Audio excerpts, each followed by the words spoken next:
Syarat-syarat yang perlu Bapak Ibu nanti persiapkan, yakni pas foto formal terbaru, kemudian ada surat lamaran dan permohonan pengangkatan kepada PPK, surat pernyataan 5 poin juga, kemudian ada ijazah asli, ya. Ijazah asli itu ijazah asli yang dipakai pada waktu melamar, dan transkrip nilainya, kemudian daftar riwayat hidup, surat SKCK, kemudian surat keterangan sehat, dan juga surat sertifikat pendidik bagi yang memiliki, dan juga surat pernyataan tidak akan mengajukan pindah tugas Bapak Ibu sekalian. Kemudian selanjutnya ini ketentuan-ketentuan yang perlu Bapak Ibu nanti pedomani. Jadi pas foto ini pas foto terbaru ya, pas foto terbaru dengan latar belakang merah, background merah. Rasionya 3x4, ukuran maksimal 500 KB dalam format JPEG atau JPG. Okay. Dengan ketentuan untuk laki-laki, kemeja putih lengan panjang berdasi warna hitam. Kemudian untuk yang wanita, ini memakai kemeja putih lengan panjang berdasi panjang warna hitam. Khusus bagi yang berjilbab, mengenakan jilbab warna hitam dan dimasukkan ke dalam kerah baju. Ini kami tekankan ya, sekalipun foto Bapak Ibu itu ada bermacam-macam, ya, tolong diusahakan sesuai dengan ketentuan yang ada. Jangan sampai nanti karena foto menjadikan tidak memenuhi syarat. Ini contoh yang kami contohkan seperti halnya pada waktu pengurusan pensiun. Ini ada yang macam-macam warnanya, ya, jadi akhirnya TMS. Kemudian surat lamaran dan atau surat pengangkatan P3K kepada saat ini PJ, ya, jadi kami sebut Bapak PJ Bupati, itu sudah dibubui materai 10.000, kemudian ditandatangani basah. Diketik menggunakan komputer dengan kertas ukuran F4, huruf balok, ya. Huruf balok, kemudian ukuran maksimal 500 KB, format PDF. Scan asli surat pernyataan 5 poin komitmen yang sudah dibubui materai 10.000 dan ditandatangani peserta. Diketik juga menggunakan komputer, ukuran kertasnya F4. Ukuran maksimal 500 KB format PDF. Untuk surat-surat ini kemarin sudah kami unggah di website BKPP, ataupun bisa Bapak Ibu sekalian download di akun SSC-ASN masing-masing. Namun kalau yang di SSC masing-masing itu masih bersifat umum. Yang ada di website sudah kami edit, tinggal mengisi nama Bapak Ibu sekalian dan juga biodata diri. Kemudian selanjutnya ini ada file scan ijazah asli. Ijazah yang dipakai pada waktu melamar, ijazah yang dipakai waktu melamar, bukan ijazah misalkan Bapak Ibu saat ini contoh soal punya S2 ataupun saat ini sudah ada jenjang yang lebih tinggi pada waktu digunakan melamar, itu tidak digunakan, hanya yang dipakai adalah yang pada waktu melamar. Kemudian file scan daftar riwayat hidup, ini kalau nanti sudah seluruhnya Bapak Ibu ngisi, kemudian itu di-download, kemudian ditandatangani, dikasih materai, dikasih materai, kemudian ditandatangani, kemudian diunggah kembali. Kalau yang poin 4 ini nanti kalau sudah Bapak Ibu sekalian mengisi di RH, diunduh. Kemudian selanjutnya persyaratan yang kelima, SKCK. SKCK ini mungkin nanti ada banyak pertanyaan. Ada mungkin Bapak Ibu sekalian dan rekan-rekan yang sudah mengurus.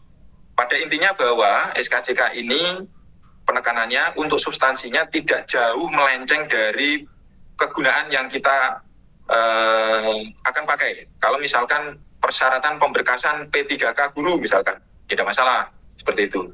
Dan juga yang perlu ditekankan, surat SKCK ini masih berlaku, masih berlaku. Paling tidak berlaku sampai dengan nanti bulan Juni. Untuk yang kaitannya SKCK, kami sudah berkoordinasi dengan Polres bahwa dengan jumlah 665, ini Bapak Ibu saya kurang tahu apakah yang mengikuti Zoom saat ini memang seluruhnya adalah teman-teman P3K yang ada di wilayah Kabupaten Pati atau ada juga yang dari luar daerah. Ini tidak masalah karena memang saya memaklumi bahwa rekan-rekan sekalian juga membutuhkan informasi. Tapi yang paling utama nanti tolong bahwa pengumuman yang kami sampaikan ini perlu ditindaklanjuti khususnya bagi rekan-rekan P3K yang diterima di Kabupaten Pati.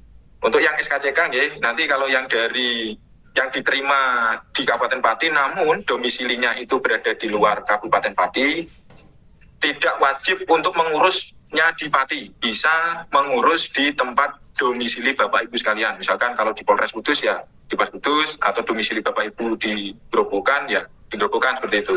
Namun untuk kaitannya yang ada di Pati sudah kami koordinasikan, sehingga nanti Bapak Ibu bisa mulai mengurus itu di hari-hari kerja. Mulai tanggal 17, 18, kemudian tanggal 19 sampai dengan 25 tentunya cuti ya.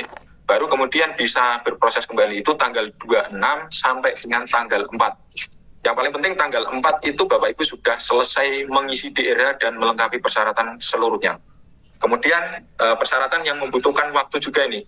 File scan untuk scan asli, surat keterangan sehat jasmani dan rohani.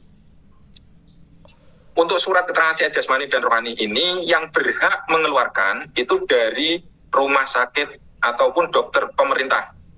Kalau dengan ketentuan yang dimintakan oleh BKN harus sehat jasmani dan rohani, tentunya yang bisa mengeluarkan ini ada di RSUD. Jadi tidak bisa di puskesmas. Karena untuk ngetes bahwa Bapak Ibu ini dianggap sehat jasmani dan rohaninya itu ada psikotesnya juga nanti dari dokter kejiwaan. Ini perlu 2 hari prosesnya. Kami sudah berkoordinasi sehingga nanti di akhir acara ini bagi rekan-rekan P3K yang diterima di Kabupaten Pati untuk mengisi link. Ya. Ini sama juga kami berlakukan untuk yang angka 5 tadi. Bagi rekan-rekan yang ada domisilinya di luar di Kabupaten Pati namun diterima di P3K di Pati, itu tidak wajib mengurus di Pati, bisa mengurus di tempat domisili Bapak Ibu sekalian. Tapi untuk yang di Kabupaten Pati, kami juga sudah berkoordinasi bahwa nanti proses pengurusan ini dibutuhkan 2 hari sampai dengan nanti terbit surat keterangan dimaksud. Ya. Kemudian ukurannya 500 KB dalam format PDF. Ya. Itu di-scan, ukurannya sudah ditentukan, formatnya PDF. Kemudian untuk surat keterangan nafsa, ya surat keterangan bebas nafsa ini juga diperlukan juga bahwa Bapak Ibu saat ini tidak mengonsumsi bahan-bahan yang dilarang pemerintah seperti narkoba. Itu perlu juga ini belum ditambahkan, tidak apa-apa. Tapi nanti pada waktu untuk pengisian daerah akan kami sampaikan. Yang ke-7 ini adalah sertifikat pendidik bagi yang memiliki. Dan surat pernyataan tidak akan mengajukan pindah. Itu digabung jadi satu pada surat pernyataan 5 poin juga. Ukurannya 500 KB, format PDF. Hal-hal yang perlu Bapak Ibu sekalian ketahui ya, ini mungkin nanti akan Bapak Ibu temukan pada waktu proses pengisian daerah. Ini kasus yang pertama, dalam hal terdapat perbedaan dokumen, baik format, ukuran file, antara pengumuman yang ada di SCSJASN ini, pengumuman yang kami sampaikan, ataupun pengumuman yang sudah Bapak Ibu lihat di akun, kemudian terjadi perubahan sewaktu-waktu, maka yang dipedomani adalah ketentuan terakhir yang ada di akun SCSJASN nantinya. Kemudian yang kedua, penanggalan kelengkapan dokumen usul penetapan NIP3K dibuat antara rentan waktu tanggal 15 sampai dengan tanggal 4 Mei sesuai dengan jadwal daerah. Dengan catatan hari kerja, hari kerja. Kalau hari-hari libur jangan. Kemudian yang ketiga, bagi peserta yang terdapat perbedaan ejaan nama antara ijazah dengan KTP, maka pengisian biodata pada semua dokumen pemberkasan akan disamakan dengan ijazah. Dan apabila ada perbaikan nama ijazah, biasanya ini ada yang mengeluarkan perbaikan, biasanya dari sekolah, kemudian dari dinas pendidikan terkait, itu yang dipakai yang perbaikan terakhir. Maka itu perlu dilampirkan juga. Dijadikan satu file dengan file scan ijazah asli. Contoh soal misalkan saya, Fendi, itu pakai Y, namun pada waktu ijazahnya pakai I. Maka Bapak Ibu ada juga yang memiliki ijazah perbaikan. Kemudian dilakukan perbaikan, keluar ijazah, kemudian namanya disesuaikan dengan abjadnya yang Y. Gitu. Untuk status perkawinan, ini mungkin nanti sangat dinamis, karena mungkin saja ada dari Bapak Ibu yang masih belum menikah saat ini, kemudian pada waktu pemberkasan nanti menikah, dan seterusnya. Kalau status ini dinamis. Untuk saat ini silakan Bapak Ibu isi kondisi real saat ini, meskipun di dokumen KTP belum diperbarui. Ada juga yang sudah menikah tapi KTP-nya belum diperbarui. Banyak itu mungkin Ada juga yang alamatnya masih di desa A, tapi saat ini sudah domisili di desa B. Itu kondisi real saat ini.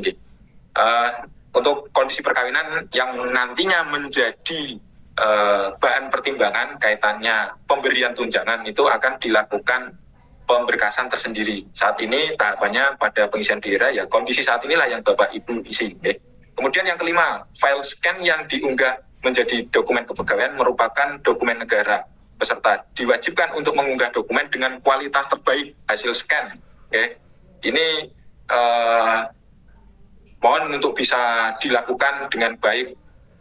Jangan kemudian bersifat ekonomis bisa, tapi ternyata kualitasnya tidak baik. Tapi kalau memang scan dari HP hasilnya baik, ya tidak masalah. Tapi kalau tidak baik, kami sarankan untuk di-scan dengan menggunakan alat scan. Sehingga hasilnya memang betul-betul baik, bisa dibaca dan diverifikasi oleh tim, nantinya tidak menimbulkan masalah.